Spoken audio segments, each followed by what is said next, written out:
welcome to my channel, The Love Tita Heart, the channel for the non-stop followers of Alden and Maine, who will serve as voice for those who cannot express their feelings for Aldab.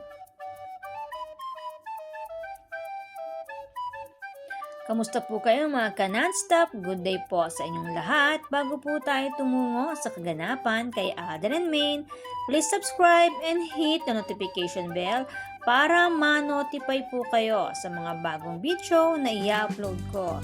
Salamat po! Happy Heart mga ka-Aldab! Last April 5, 2024, guest si Alden Richards sa Himayan Festival, Himamaylan, Negros Occidental. Nag-guest si Alden para sa Coronation Night at free concert para sa Himaya Queen 2024. Ismailan sa Maylan, the land of gratitude. Habang ibinahagi din ng AR Foundation ang pagbati kay Nino Dayon, na nanalo ng 3 gold medals para sa Paralympic Swimming Competition in Negros Occidental Provincial Meet.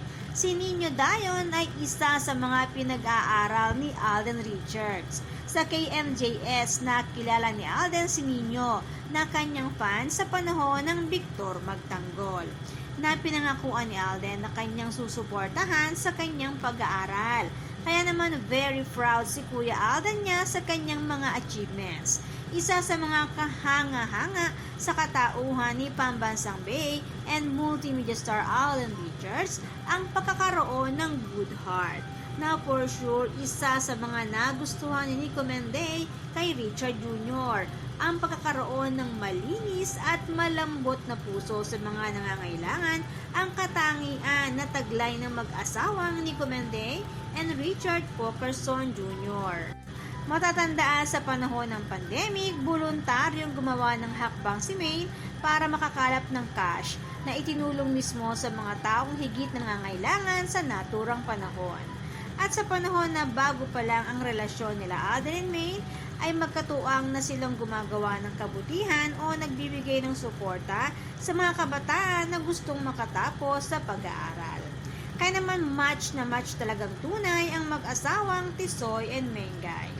Samantala, very proud na ipinost ni Daddy Bay, Kuya Alden and Ate Raisa ang napakagandang larawan ni Angel Pokerson, ang bunsong kapatid ng siblings Pokerson Sr. Ika nga ni Daddy Bay, more than willing to be a model, mukhang may susunod sa yapak ni Kuya Alden and Ate May.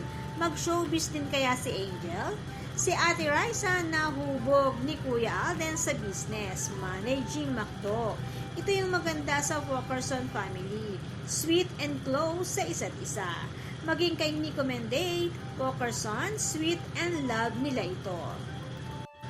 Samantala, bukod sa pagtakbo every Sunday morning with the team, kinakarir na rin ng husto ni Richard Jr. ang weightlifting. Animo ay laging pinaghahandaan ang pagkarga niya sa mahal niyang asawa, Nico Menday Pokerson. Matatandaan na hilig ni Tisoy kargahin si Mengay mula pa noon and for sure hanggang ngayon. At may kasama pang 3 junaki sa ngayon. Kaya naman kinakarir talaga ni Richard Jr. ang weightlifting para kahit sabay-sabay kargahin ng kanyang mag-ina ay kayang-kaya niya ito.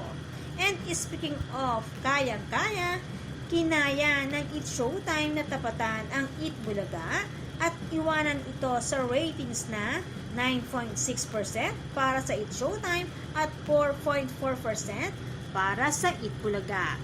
Ayon sa preliminary overnight data ng Nielsen Newton People Prime, last Saturday, April 6, 2024. Kilala ang Eat Bulaga sa numero 1 noontime show, lalo na ng panahon ng Aldab Kalye serye. At ngayon, tila ba gumulong na ang gulong ng palad. Ang dating nasa ibabaw, ngayon ay pumapailalim na. At ang nasa ilalim ay pumapaibabaw na. Ang tanong, ito na kaya ang kasagutan sa pagtungtong ni Aklang Panot sa naturang show? Ika nga ng fandom ng Aldab Nation and True-Blooded Aldab Nation, abangan ang susunod na kabanata. Pansin ang pagkilos ng tadhana na naaayon sa tahimik na laban ng fandom, habang dumududot lang at nananalangin ng proteksyon para sa matibay na pagsasama ng mag-asawang Alden and Maine. Tuloy lang ang laban para sa katotohanan hanggang dulo. Ika nga, kahit sinisimula na ang Zarzuela Part 2, isa lang ang sigaw ng fandom: deadma sa mga kasinungalingan dahil matagal ng Panalo Nation. Samantala, ayon sa nakakaalam, si Jericho di umano ang tunay na jowa or boyfriend ni Catherine. Kaya nga lamang mas pinili si Alden kung matuloy ang proyekto dahil ito ay may fans club at si Jericho ay wala. Ibig sabihin, ngayon pa lang naninigurado na ang management kung may kikitain o wala. Parang nangyari kay Bea at Alden, hindi muna itinuloy ang movie, ginawan muna ng series sa TV para malaman kung kikita ang movie dahil nauna nang inamin ni Bea na boyfriend niya si Dominic, kaya nag-alangan sila. Hanggat hindi na itinuloy ang pelikula. Kaya naman ngayon pa lang inuumpisahan na si Alden kay Catherine para makabuo ng tatangkilik sa magiging proyekto kung matutuloy man. Hindi lang maganda ang gimmick na naiisip at ginawa ng mga nakapaligid kay Kat and Alden. Pero sabi nga ni Alden, friend lang ang meron sila. Kaya lang iba yung gustong mangyari ng mga nasa paligid nila. Pero ika nga ni Alden, sa mundong ginagalawan nila at pinagtambal kayo, kailangan maging malinaw sa katambal mo na magkaibigan lang kayo. Ano't ano man ang mangyari sa eksena, hanggang doon lang yon. Kailangan malinaw na walang pupunta sa malalim na relationship. Yan ang sabi ni Alden.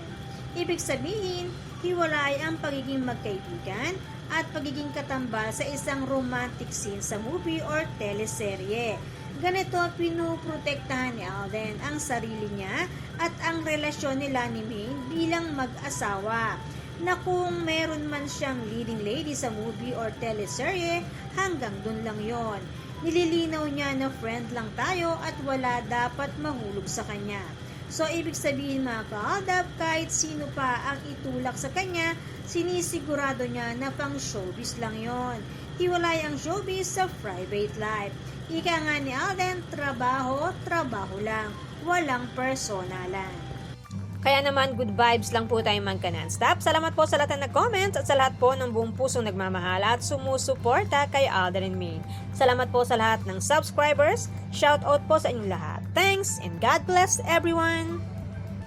Salamat po sa lahat na comment. Shout out po sa inyong lahat. Sorry po, hindi ko na po kayo iisa-isahin. Sobrang dami po ninyo. Patunay lamang po ito na talagang lumalakas lalo at sumisigla ang buong fandom sa ganitong pagkakataon. Salamat po sa inyong lahat. Aldab lang ang malakas. Hangad ko po ang magandang kalusugan para po sa inyong lahat. Salamat po Aldab Nation and True-Blooded Aldab Nation. Thanks, stay safe, and God bless everyone!